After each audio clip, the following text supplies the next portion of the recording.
مملكة الشمال عند الوجه البحري، عديت على عاصمة بوتو ولبست التاج اللي لونه أحمر، وكتبت الشعار على نبات البردي، وهاجمنا ثعبان كان حجمه كبير. كده يا صديقي انت حفظت مملكة الشمال. مملكة الجنوب هتعكس، يعني انا لو جيت قلت لك لون التاج في مملكة الشمال احمر، فالعكس بتاعها هتبقى ابيض. وطبق ده على كل الحاجات اللي موجودة في مملكة الشمال.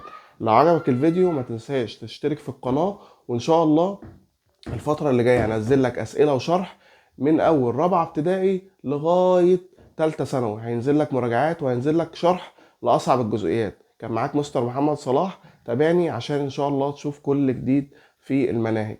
سلام.